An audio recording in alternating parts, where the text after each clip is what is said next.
So this week we have something a little different. I'm joined by my friend and colleague, Jenny Hughes, who is out of Texas. And you might remember that we did a couple of events last summer. We talked about the Roe versus Wade overturning in July, and then we came together again for Braving the Course in August. Braving the Course is where we put together what I work on, which is helping therapists learn to work with substance use, and what Jenny works on, which is supporting trauma therapists in a collective and helping to work to prevent burnout and increase resilience in our careers. So this summer, we're doing Braving the Course again, and that's going to happen on August 28th in the evening, and we will be putting out much more information. So what Jenny and I have been talking about is this intersection of substance use and trauma. We are both trauma therapists. We have been doing this work for a long time. Jenny has talked at length in her channels about working in a trauma one center and dealing with gunshot victims and all sorts of difficulty that comes from the work that we do. I have been doing trauma work with kids and adults for quite a while. I prefer EMDR these days, although that was a surprise that I'd ever love it, but I do. And of course, substance use work. And those are my two specialties. So what we know is that in our work as trauma therapists, we've come across lots of ways that people cope. And one of the really common ways is by using substances. And it's because they're really effective. So I think we'll start by talking a little bit about what we notice in our clients about substance use and how it's used how it's used to help people manage their trauma. So Jenny, do you want to start and just talk about what you've noticed in your clients? Yeah, so for me as a trauma therapist and we'll talk more about this, but I don't treat substance use alongside trauma, even though I actually do have some training in that in grad school. And I understand how important it can be for some people to be treating those things side by side. But that doesn't mean I don't talk about it and provide psychoeducation around this stuff, because what I often see in my practice is it's not people who are using to excess in that, they are drinking all day, every day, or, anything like that, but they are using drugs and or alcohol to take the edge off. And I tell them, yeah, that makes sense. Drugs and alcohol are a great way to cope with shit until they become a problem in and of themselves. That is where, for me, my expertise, my interventions kind of end, is when they become a problem in and of themselves. And it's interesting because I don't have a problem talking to people about the substances that they're using when they share that with me. But I think like a lot of other therapists who are doing trauma work, but they don't have that substance use background or specialty, I don't really know kind of how to ask or when to ask, or I choose not to ask if it's not just sort of straight up told to me, Yeah. And I think a lot of people figure that if it's a problem, somehow it'll get brought up. Mm-hmm. And I will say, even bringing it up sometimes isn't a guarantee that someone will tell you. Right. It's the same way that when we go to the doctor and they want to know about eating habits, it's the same way that we maybe don't talk about all that and we minimize things. And it's not about lying per se. It's about wanting to protect the thing that we're leaning on. Mm-hmm. And that we feel like we're doing hard enough stuff anyway. And so we don't want to have to give up this other thing. And I remember in grad school, the substance use class I took, our assignment was to give up a substance. And I was pissed because I'm like, are you fucking serious? I already quit smoking, gave up drugs and drinking, and now I have to give up a substance for an assignment and document it. So my choices were chocolate or Diet Coke. And I'm no longer a Diet Coke drinker, but at the time I was like a 4 or 5 can a day Diet Coke drinker, as many Diet Coke drinkers are. Right. And so I'm like, all right, I'm going to give up Diet Coke, because at the time giving up chocolate was uh, super dumb. And there was no way that I was willing to do that. And it was something I was really kind of bitter about, because I was like, I already did hard things. Why do I have to do more hard things? And getting past the caffeine headaches, of course. But it was challenging, because there were times where I just wanted what I wanted, and I just was upset that I couldn't have it. So when people come to see me and they're coming in, and one of the things I find with folks is that even acknowledging that they have trauma is difficult. It's better than it was.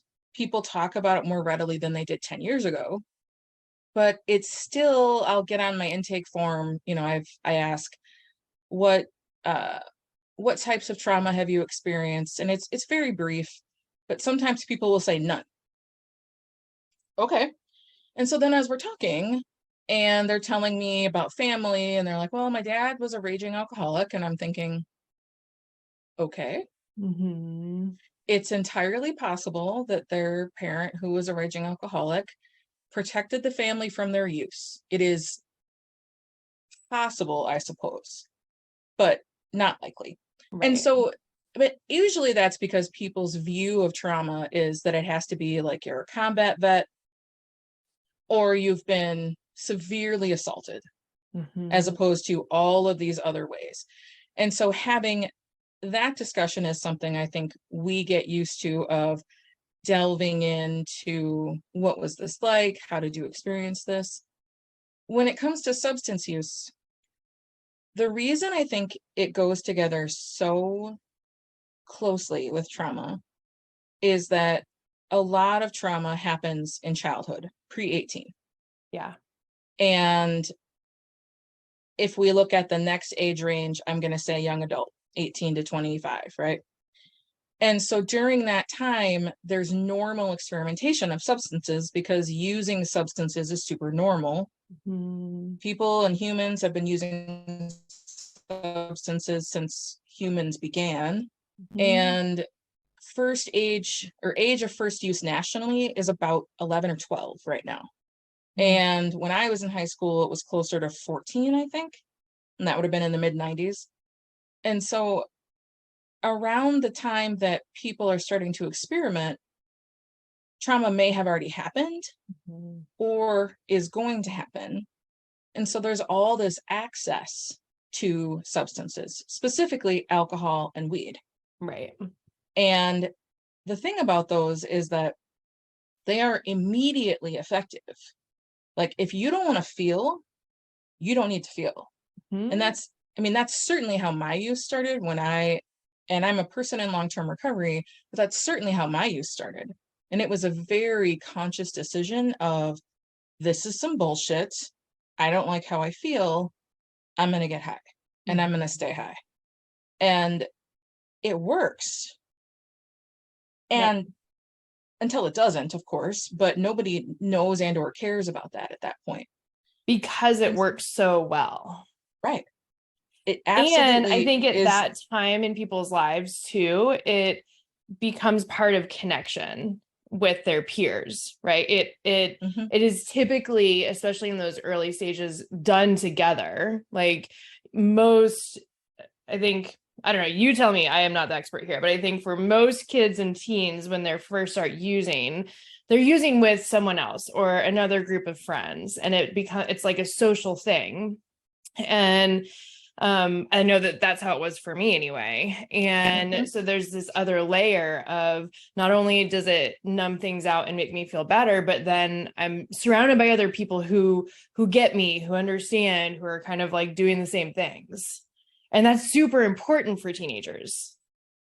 Well, and if you put a teenager in a new school, and you want them to make friends, there's a group that will always take them. All you have to do is be willing to use with them, maybe provide a little money here and there, and not narc on them, not tell on them, and they'll take you. Yep. And that isn't true of most groups in high school, Yeah. where they'll just have a new person and be like, oh, you want to smoke with us? You're my best friend now. And so I think it is about connection. And so Yeah. as someone's dealing with whatever their trauma is, they can numb out and use it to get through. The trouble is when we start seeing them as adults, some of those folks may typically don't, like, because we grow out of a lot of that stuff. Yeah. But it doesn't mean that their use isn't problematic or has moved past normal, because there's a really wide range between normal recreational alcohol or marijuana use and addiction. And so what I'm encouraging therapists is to work with that middle. If they're in an addiction and they've crossed that line, and it is difficult at times to know where the line is, and we can certainly talk about that. But if they're there, then my suggestion is they probably need a specialist who is someone who is specifically chosen to specialize in substance use and do that work. But in that middle ground, I think that we as therapists can take care of that in our office, and that we have the skills already. It's just a lot of therapists will tell me that they don't know where the line is and if they're overstepping, and so they're not really sure. Well, and then I think there's also therapists like me who don't really want to ask anyway. Just put that out there. So why do you think they don't want to ask? Well, I can speak for myself and I think that there may be a lot of people that would connect with this. But so for me, there are personal reasons. So my dad was an addict, and it had an incredibly negative impact on our lives growing up and into adulthood as well. And I've done a lot of work around my dad. I think that there's always going to be unfinished business there. And it is an intentional choice that I make to not do substance use work, because it still just feels too close. Like, I don't feel like I can truly be objective if I was like full on treating that substance use. That's why I'm fine talking about it and like psychoed and stuff like that. But like actually then treating it brings up a lot of feels for me. and I can hear that really critical internal voice saying things that are not necessarily true, but like those things of like, you're never going to stop, like you're never going to actually get better, things like that. And that has nothing to do with my client. It is just these internal things that continue to be unfinished business for me. Then there also is like knowing again my background and things like that, but also which is part of this next thing, there also is just the fear of like the weight of it and honestly burning out. Right now in my career, I'm not as worried about sort of like the risk or the liability or things like that, because I've been practicing long enough that I feel I know how to handle risk. But for me, it's just the burnout of like, that is just too much shit. I don't know how to also then do that work while I'm doing trauma work and take care of myself. Well, and I want to say that and you and I have had this discussion, but for the benefit of everyone listening and watching, when you know a thing about yourself that you can't be objective, I do think that it is our professional moral obligation to step back. And part of that is there are people who I can't see because I have opinions, either Where I live is a pretty rural area and lots of people are related. And I know a story about somebody, or I had experience with their sibling, or wherever it is, and I already have opinions, and that person deserves competent, unbiased care and concern. And if I feel like I can't do that, certainly there's a little voice that's like, you should be more professional than that. And like, yes, maybe I should. And I still know that I am me. And if it's going to feel like a struggle, that's not my style. And so I'll back out. But there are certain issues where I realize, oh, yep, nope, I have a really strong reaction to that. And I don't know that I'm going to be able to touch that one. So I always want people to trust their intuition about whether or not they can handle whatever the topic is. So if someone's using and they're pregnant and that's going to really mess you up, then you need to refer. Right. Where I'm not suggesting that people should use while they're pregnant, but that doesn't push buttons for me. And where it would be for someone else. But there might be other things. And so I always want to say, anyone who's in that boat, those are not the people that I am encouraging to incorporate this into their scope of practice. So that said, for people who are worried about the weight of it, I think one of the misconceptions that people have is that our goal is no use. And the goal is not no use. It could be if the person wants that to be the goal. I think there are places where they may have to go that route, but not in the beginning usually. And if they do, because we're at an addiction standpoint, that's a different topic. Right. But if we're talking problematic use,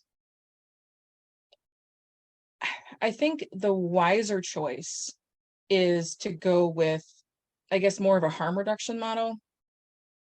So harm reduction and abstinence in my world, in the substance use world, can often seem like opposites, and they get presented that way. And I really believe that we have to have both, that there are folks who cannot use safely. I am one of those people, so I don't. And there are people who had problematic use who have been able to moderate and are able to do so in a way that doesn't interfere with their life. The person in front of you may be using alcohol or marijuana to manage stress, to manage trauma, to help be the shell of around them, sort of like a turtle shell. Brene Brown talks about that idea of, if you take away the shell, which would be the substances, like she was talking about her argument with her therapist that she needed a new shell. And her therapist's idea was like, perhaps we should get you out of the briar patch. And was really upset about, because she was feeling super vulnerable and super raw and like everything's prickly. And her therapist was like, how about don't live someplace so prickly? And the shell is a hard thing for people to give up. And what I have found is that pushing someone to get rid of it totally is unwise. And even in cases where they think that that's what they need to do because they need to get rid of all the things and do all the health things and make all the changes, I am often like, let's slow the roll here a little bit. Like, let's pick a thing and let's change one thing at a time, and then let's see how it goes. And that's the step, that's the focus I want for people when they hear substance use and they're willing to talk about it. I want them to think about, what would toning this down 10% look like? Like if we toned their use back 10%, what would that look like? And if they can tolerate 10%, maybe we could try another 10%. But if they can't, then we need to talk about what is holding up that, what we can do to help hold that up.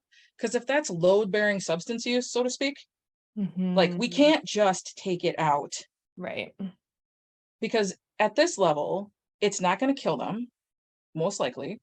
I mean, there's always an outlier, but we need to prepare them for having that shell removed. And I think it's unsafe to just rip it away and be like, sucks to suck. Now you get Yeah. to feel all of this for no point. And so I want to Right. just encourage people, even as a person in recovery, in an abstinence-based recovery, that Hmm. my advice is not to shoot for sobriety. Well, because there's nothing inherently wrong with having a shell either. It's about, in my opinion, I think, and like my professional opinion too, like to have defense mechanisms. Our brain has created that as a way to help us manage all of the things that we come across in our lives. And just like with the substance use, when we overdo it, they can become problematic. That shell can become too heavy, it can become too cumbersome, or it can close us off too much. And actually, even just hearing you talk about like, and I don't even really know like exactly the steps of doing a harm reduction approach, but it's something that's always spoken to me. Like I think like, oh, that sounds good. But even just us talking here, it feels already like naturally aligned with some of the things that I think I do anyway. Does that make Mm-hmm. sense? Well, and that's the part about substance use work that I try to let people know is that taking the skills you already use about behaviors, about changes, we're just shifting it a little bit to talk about substances, but it's all the same work because there is not a single modality that is straight up just for substance use. There isn't a DBT for substance use or an EMDR or whatever. It doesn't exist. And so what substance use counselors are doing is CBT, parts of DBT, ACT, like they're already picking and from these different schools. And so likely whatever skills you use, they're going to work. Mm-hmm. What we're looking at is what is secondary gain here? Because that to me is the most important piece. And by that I mean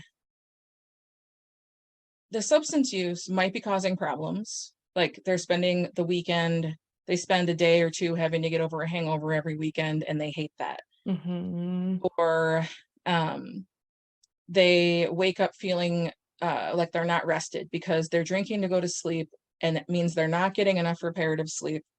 So they're not feeling as refreshed. Mm-hmm. Well, if we don't fix the fact that they can't sleep, they're not going to stop drinking. And Right. it's not wise, in my opinion, to ask someone to not sleep, like to just not drink. Like, could we cut that back a little bit? Could Right. you talk to your doctor about, would it be okay to do melatonin or would it be okay to, valerian root or magnesium or whatever that it might be? So they feel like we are going to address the problem. It doesn't have to be alcohol because there's a Mm-hmm. bunch of side effects to it that aren't great. Yeah. But I think having a more gentle approach is much more palatable for people and more in line with how we roll anyway as Well, therapists. Like our because job is not also, to come in and push them to do what we want. yeah. Yeah, exactly. And I think that that is another thing that for me anyway feels tricky with substance use work is it almost feels like to me like it is me pushing my own sort of like opinions or beliefs about what's good and bad on the person, right? Like, oh, well, you're using alcohol in unhealthy ways, that is bad and we need to fix it. It feels like this like forced like punishment almost, and that does not feel good as a therapist. Just like you said, that is not how I practice, nor do I ever want my clients to feel like that, to be on the receiving end of that.